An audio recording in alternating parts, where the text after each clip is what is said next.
it's a tough emotional game for us, very important. We were chasing 2 goals tonight to win the game, and also to, if we have to lose under 11 points. But we didn't achieve either of those 2 goals. Unfortunately, better team won the game. The Czech Republic really dominated the game in every aspect of the game. We didn't play well, we didn't play pretty. They took away a lot of points in the paint. Our strength is points in the paint. We had way too many turnovers. Our offense was bad, and that reflected our fast break points, and transition offense on Czech side was excellent. So some players stepped up, make big shots. Satoransky had a great game. We knew it's going to happen, and you know, like I said, very well deserved, and congratulations to the Czech team on the winning. The first game was a masterpiece of tactics from both sides, mainly probably from yours. Today it was even doubled, so how much tactics was involved today? On both games, I think a lot of strategy was involved. We have to cover our weaknesses. We have certain strengths, certain weaknesses, and as a coach, your job is always to cover weaknesses and to emphasize the strengths.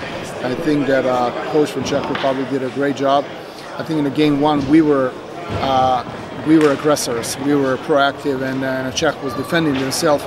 Tonight it was completely opposite. I think Czech team was attacking us whole game, and we were trying to find a rhythm, trying to find a pace, trying to find momentum, and it didn't happen. It didn't happen on the defensive end. We couldn't defend, and we couldn't find our rhythm offensively. So it was a very difficult game. I'm very upset the way we played, and again I think that Czech team dominated in every aspect of the game tonight. To get twice in a row to the Eurobasket and have a big shot for the 3rd one, what does it mean for Georgia, and what does it mean for you personally?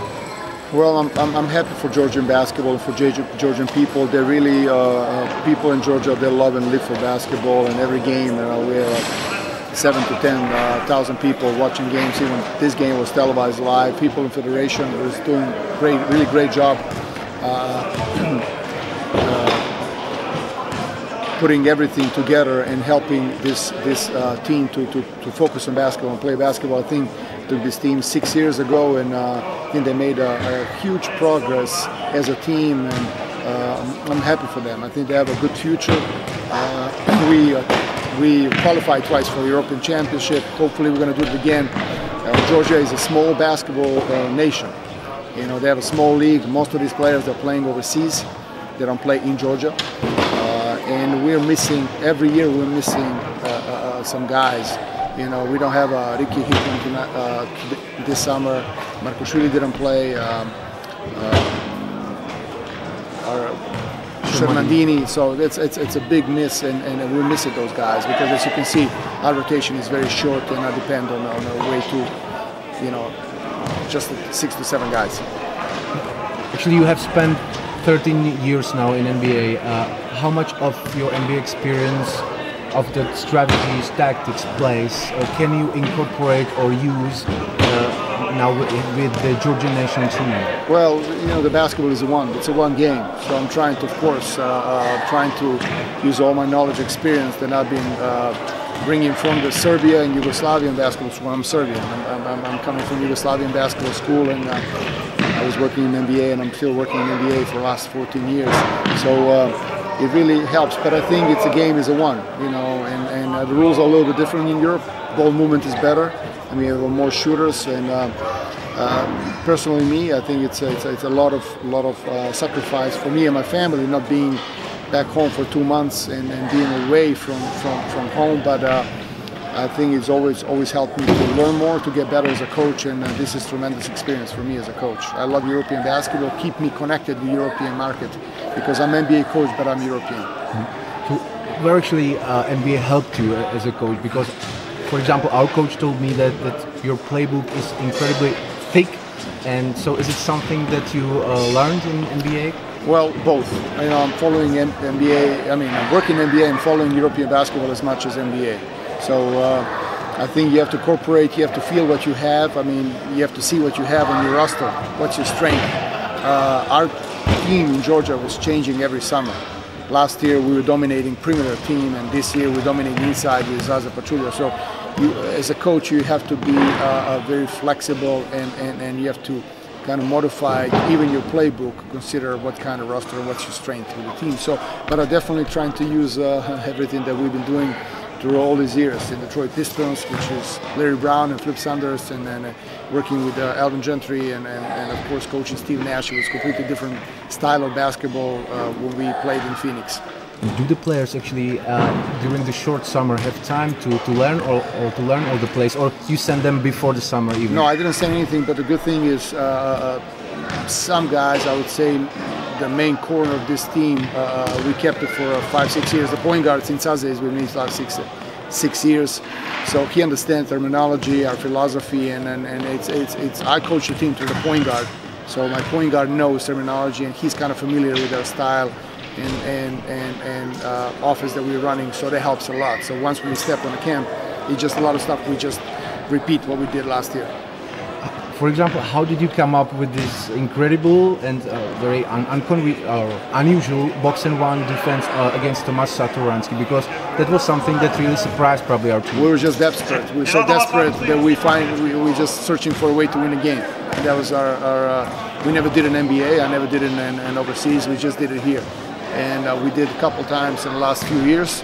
And I think it made sense for us to use against Satoransky. After 5 years in Phoenix, you moved to Cavaliers. I guess not knowing that you will be coupled with David Blatt and LeBron James. Well, I coach against Blatt. You know, we face and coach against each other in European Championship in Lithuania, 2011. He's an excellent coach, and he grew and developed as a coach here in Europe. He considers himself as a European coach who speaks fluent English. So we'll see. You know, I'm always open. I am, you know, under contract with the Cavaliers, and you got to be open as a coach and as a professional to, you know, to be open for both markets, for NBA and for European market, and hopefully, definitely, you know, Cleveland has a better chance and even to win a championship with a roster they have right now. You know, that LeBron James changed the team a lot. They call you actually offensive genius or offensive guru and other stuff. Do you have an idea already how to incorporate LeBron James better than he was used in Cavaliers time ago?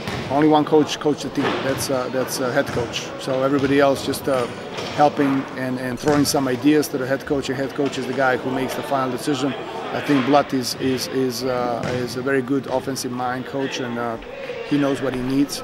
So assistant coaches are there just to support and just to serve the head coach. So I think he'll be fine. LeBron, every good player inspires you as a coach. And definitely he doesn't have position. He's playing 1 to 5, and I think he's kind of player that whatever throw at him, he finds the way to run it well. But could there be something better than, I mean, in order what you could get for a team than to have an opportunity to coach such a player? No question. You know, Professor Nikolic, a Hall of Fame coach, a legend of Yugoslavian basketball school, who was saying that coaches are learning from the players as much as the players learning from coaches. So LeBron probably invented a lot of stuff, a lot of things, and innovated in basketball. And coaches are learning from the good players, and he's an excellent player. He's not good. Last question: David Blatt is for the U.S. He's sort of considered as a European coach, but for us, he's not really. So we still are waiting for the first European head coach in NBA. There are names mentioned like Ettore Messina, of course, Joko Obradovic, maybe others. But I was thinking today, could you be, after the 13 years, you the first one? You never know. As a coach, you have to be ready. You have to prepare yourself for that kind of moment. The timing is everything. So we'll see where the life's going to take you. My job is in NBA. I had a chance to be an intern head coach in the Phoenix.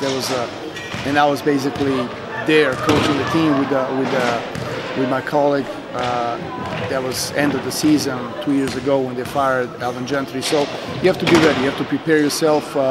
Maybe somebody else. You know, there's plenty of great coaches in Europe, and like you saw the Croatian coach Spakia is in Atlanta, Messina is San Antonio.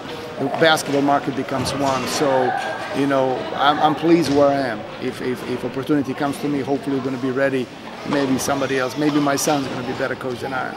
Really? Who knows? Your son is okay. Just a joke. So, thanks very much.